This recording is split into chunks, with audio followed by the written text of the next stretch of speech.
संत, भगवान, भक्त, प्राणी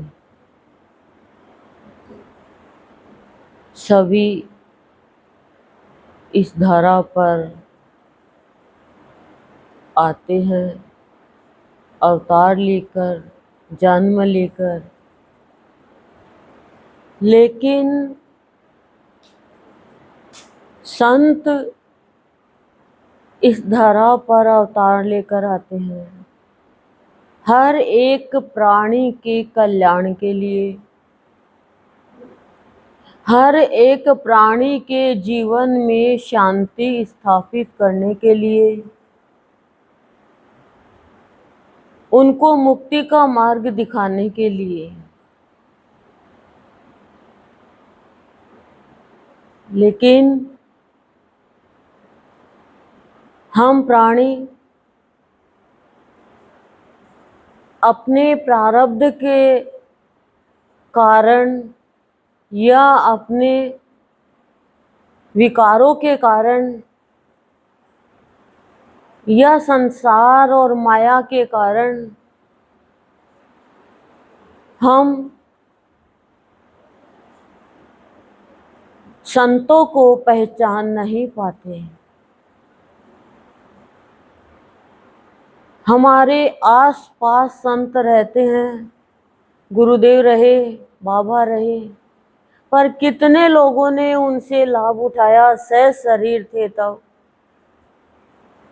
साकार रूप में तो तुरंत लाभ मिल जाता है उनके दृष्टि मात्र से।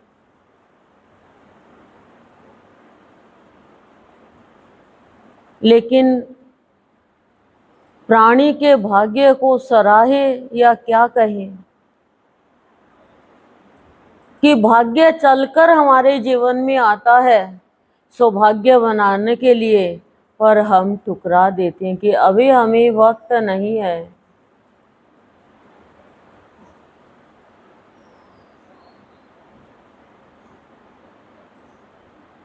और जब संत चले जाते हैं इस धरती से, तो वो भजन गाकर, प्रवचन करके, पूजा करके एक उनसे आशा रखते हैं। लेकिन भक्तों की आशा जो होती है, जो साकार रूप में संत को पहचान लेते हैं, उनके प्राण तो छटपटाने लग जाते हैं, व्याकुल हो जाते हैं।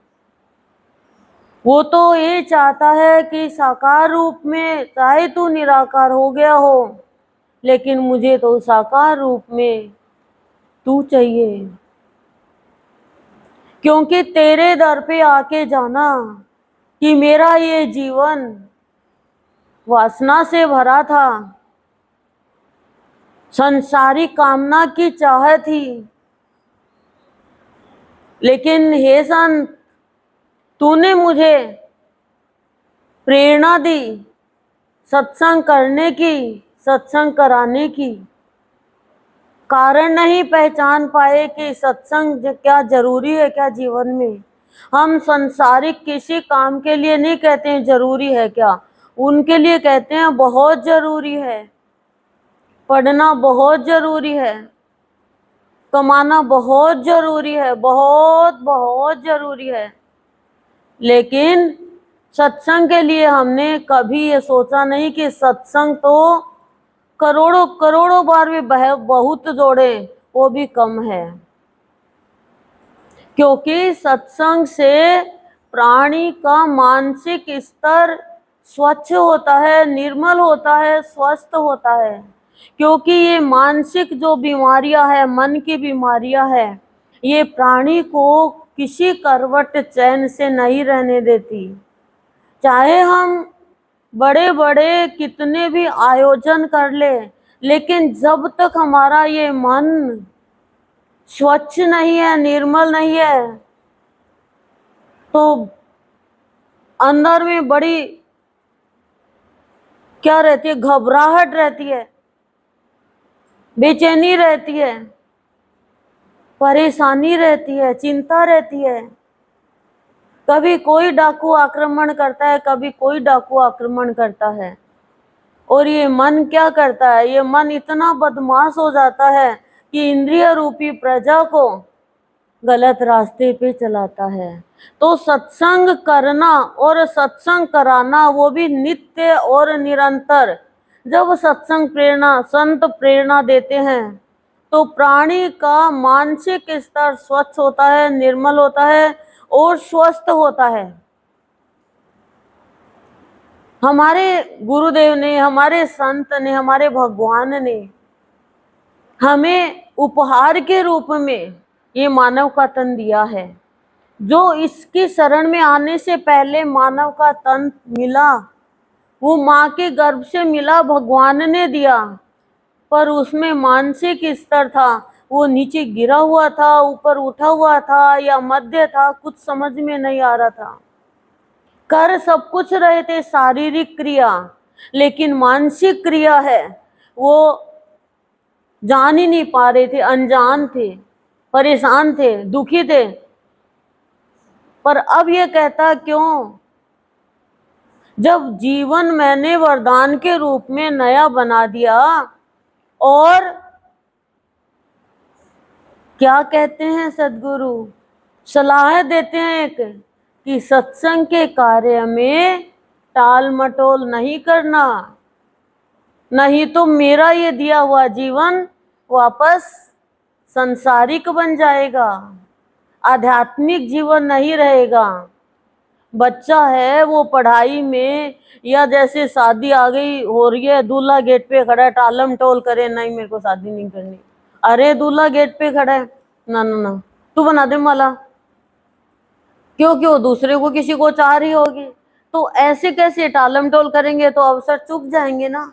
तो सत्संग के कार्य में कभी भी टालम टोल नहीं करने की सलाह संत देते हैं, लेकिन पहले उपहार के रूप में नव जीवन प्रदान करते हैं। और गुरुदेव तो कहते हैं हताश क्या है, निराश क्या है। जब अर्जुन हताश निराश हो गया था तो भगवान ने कहा तू नपुंसक है क्या, तेरे में योग्यता नहीं है, सब कुछ तेरे को मैंने सिखाया, फिर भी तू आशा रहित हो रहा है, निराश हो रहा है, दुखी हो रहा है। मैं तेरा रथ चला रहा हूं, फिर भी हताश निराश। जैसे रानी रासमणि है, बैठी है, रामकृष्ण परमहंस भी बैठे हैं, माँ काली के सामने चिंता कर रही है वो, तो रामकृष्ण परमहंस ने एक चांटा मारा कि माँ के पास आके भी चिंता। हताश निराश यानी विश्वास नहीं है। लेकिन हताश निराश है क्या, हमारा भाग्य उदय करता है हताश निराश का भाव, और हमारे जीवन की कीमत करनी सिखाता है।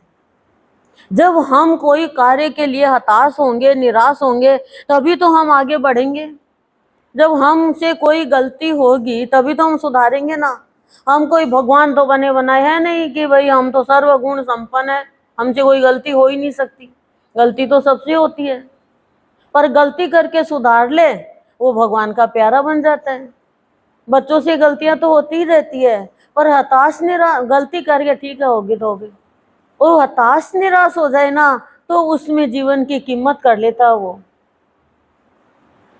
क्यों शिट, ये मेरे को कार्य दिया और मेरे से हुआ नहीं, अब दोबारा देंगे तो मैं एकदम सही सही करूंगा, तो भाग्य उदय हो गया ना। जीवन की कीमत जान ली ना। संत तो बहुत कुछ देकर के जीवन को परिपूर्ण करते हैं। संशय होता ना, संशय, उसके कारण हम प्राणी प्यार नहीं कर पाते किसी से। आप संसार में देख लो, किसी के प्रति भी आपके अंदर संशय का भाव है तो आप किसी से प्यार नहीं कर पाओगे।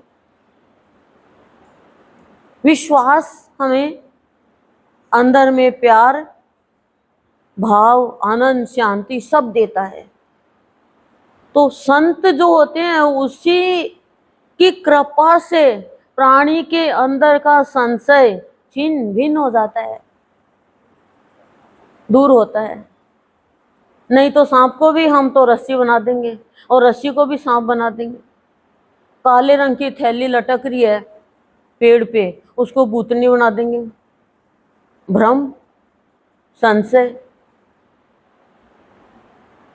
जैसे ही संशय छीन भिन कर देते हैं संत, वैसे ही हमारे हृदय में प्यार की जागृति हो जाती है पूर्ण रूपेण। फिर ये नहीं है इससे प्यार है इससे नहीं है। प्यार का मतलब आपका किसी के भी प्रति द्वेषता का भाव नहीं है, बदला लेने का भाव नहीं है। ये तो बहुत ऊंचा भाव है। ये ही भाव सबका बनना चाहिए आज गुरुदेव के निर्वाण दिवस पे।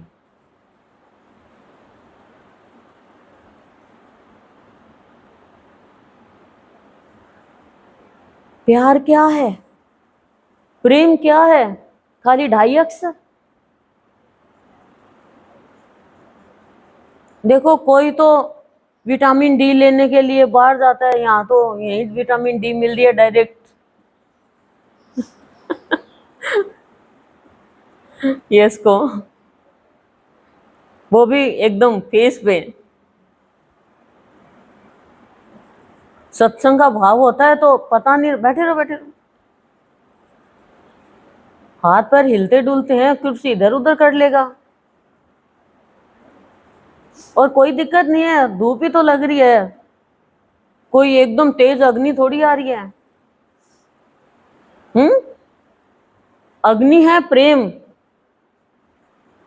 जिसमें प्राणी जलता नहीं है, एकदम शुद्ध हो जाता है, एकदम पवित्र हो जाता है पूर्ण रूपेण। प्यार आने पे सारे विचार, सारी भावना, पूरा आचरण शुद्ध निर्मल पवित्र। प्यार में इतनी ताकत है, इतनी ताकत है प्यार में। हम 1 जुलाई से उत्सव मना रहे हैं, आज 26 जुलाई हो गई। 1 जुलाई से मना रहे हैं हम उत्सव, सप्ताह हो गई, चलते जा रहे हैं उत्सव, चलते जा रहे हैं। लेकिन जीवन को उत्सव जब तक नहीं बनाएंगे तो कुछ समय के लिए हम टेम्परेरी आनंद ले पाएंगे, और जीवन हमारा उत्सव बन जाएगा तो हम परमानेंट आनंद ले पाएंगे, शाश्वत आनंद ले पाएंगे। उत्सव का मतलब उत्सव में शिव का भाव, उत्सव मतलब हृदय में शिव का भाव। तो साकार से निराकार हो गए सद्गुरु, लेकिन भक्तों के लिए तो आज भी साकार है। हर क्रिया, हर कर्म, चाहे विशेष हो, साधारण हो, अति विशेष हो, कर्म संपन्न कराने वाला ईश्वर, उसको प्राणी जब पहचान लेता है कि मेरे हर कर्म संपन्न करने के पीछे मेरे इष्ट का हाथ है, फिर वो शांति के झूले में झूलना सीख जाता है। फिर ये नहीं कहता मैंने किया, उसने किया ना, ईश्वर ने किया, प्राणी ने किया। निमित्त वो है, निमित्त हम है, करने वाला निमित्त है, कराने वाला करता है। जब ये क्रिया को आप समझ लोगे, सद्गुरु यही तो अवलोकन करते हैं, हमारी हर एक साध भी पूरी करते हैं, लेकिन साध में हमारी साधना जो है उसमें सद्गुरु देव की जो क्रिया सहायक बनती है, उसमें सद्गुरु अवलोकन करना सिखाते हैं और खुद भी अवलोकन करते हैं कि इसका कार्य संपन्न हो रहा है, इसकी साध पूरी हो रही है, तो ये प्राणी अपने आप को आगे कर रहा है या मुझे आगे कर रहा है। तब प्राणी जो प्रतिज्ञा करता है, उस प्रतिज्ञा को ध्यान में रख करके साध पूरी करता है और साधना का अर्थ समझ पाता है, और तब वो कहता है कि संत की पूजा, संत का सत्संग, संत के लिए कोई क्रिया करना, संत के भजन गाना सुनाना, ये सब करना यानी अपने जीवन का निर्माण करना है। आज हम निर्माण उत्सव मना रहे हैं, पूर्ण गुरु का सत्संग करके और अपने जीवन का निर्माण कर पा रहे हैं। ये सत्संग करना ही तो निर्माण है। गुरुदेव ने सत्य से अपना निर्माण किया तभी तो निर्वाण हुआ, तभी तो मुक्ति का रास्ता मिला, मोक्ष का रास्ता मिला, अमरता का रास्ता मिला। आप बताओ, अरे मेरा बेटा तो बहुत महंगी फीस्ट खाता है, चॉकलेट, बस ये खाता तो फीस्ट है, लेकिन फास्ट भी तो हो भजन में, सत्संग में ना। बच्चों का काहे का सत्संग? तेरा बेटा फीस्ट खा सकता है, पूरी पूरी ब्रिक खा सकता है, क्या नहीं कर सकता? तो सत्संग में क्या कोई हम खुदाई कराते हैं? क्या चिनाई कराते हैं? हम निर्माण करते हैं जीवन का। जब तक जीवन का निर्माण संत के सत्संग से नहीं होगा, निर्माण नहीं हो सकता। आप तेरस की तेरस हवन करते हो, सब करते हो ना, आपका निर्माण हो रहा है, आपको पता नहीं चल रहा है। आपके द्वारा आपके परिवार वालों का निर्माण हो रहा है। हवन से, यज्ञ से, आप जागरण करते हो गुरुदेव का, अपन तिथि विशेष का जागरण करते हैं, हमारा निर्माण हो रहा है। किताब घर में पड़ी है, कैसे निर्माण होगा? ईंटें रख ली, सीमेंट मंगा ली, पत्थर मंगा लिए, मिट्टी मंगा ली, चलो भाई मकान का निर्माण कैसे होगा? कैसे होगा बताओ? करना तो पड़ेगा ना। तो ऐसे ही आपने किताब ले ली, आपने सब कुछ कर लिया, लेकिन गाओगे नहीं, सुनाओगे नहीं, हवन करोगे नहीं, संतों के दर्शन करोगे नहीं, तो जीवन का निर्माण नहीं हो सकता। वो निर्माण जो संतों का हुआ है, सत्य से निर्माण होता है, और हम सत्य के लिए कार्य कर रहे हैं।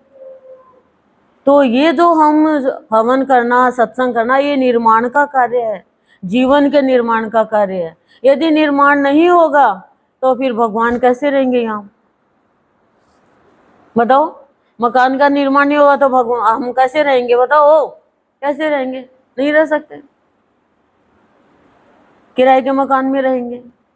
तो हमारा निर्माण नहीं होगा तो फिर हम और जन्म लेते रहेंगे, क्योंकि निर्माण नहीं हो सकता। तो सत्संग करना बहुत ही सौभाग्य की बात है, यानी अपने जीवन का निर्माण करना। इसलिए आज मैंने आपको ये गूढ़ बात बताई है कि आप लोग कह दो क्या माने सत्संग हवन के लिए बता दिया, गीत भी लगता है, और सच्ची में महंगा भी होता जा रहा है, लेकिन रूखी रोटी खा लो चाहे, पर अपने जीवन का निर्माण करो। इसमें हमारे बुरे विचारों की आहुति लगती है, और निर्माण उत्सव ही है आज। किसी के लिए निर्माण उत्सव होगा, हमारे लिए तो हमारे निर्माण का उत्सव है। वो निर्वाण तो बाद में होगा। आप जन्मोत्सव मनाते हो, मरणोत्सव थोड़ी मनाते हो? बताओ, बोलो। तो ये निर्माण उत्सव मनाओ, नींव पक्की करो। गुरुदेव के लिए आप कुछ भी कर रहे हो, आप अपना निर्माण कर रहे हो, लेकिन सत्य पहले रहना चाहिए। यदि सब कुछ करके भी असत्य बोल रहे हो, असत्य सुन रहे हो, असत्य देख रहे हो, असत्य कुछ कर रहे हो, तो फिर वो निर्माण नहीं हो सकता। निर्माण तो किया, हवन किया, सत्संग किया है, लेकिन असत्य बोल दिया। निर्माण कार्य चल रहा है, बारिश हो गई, बह गया, सब बह गया, अब क्या करें?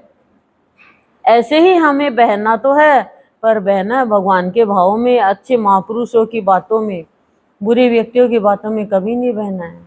चाहे वो रोए, आंख डबडबाए, चाहे मुंह खराब करे, नहीं, ये आपको समझना होगा। आपको अपना निर्माण करना है तो आज गुरुदेव के निर्माण उत्सव पे 26 दिन हो गए उत्सव चलते हुए।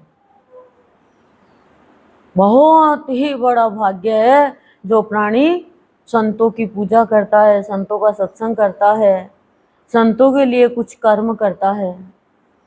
वही प्राणी अपने जीवन के मर्म को जानता है, पहचानता है और फिर मानता है कि हाँ, मेरे जीवन का निर्माण करने वाला मेरा इष्ट है, मेरा सद्गुरु है।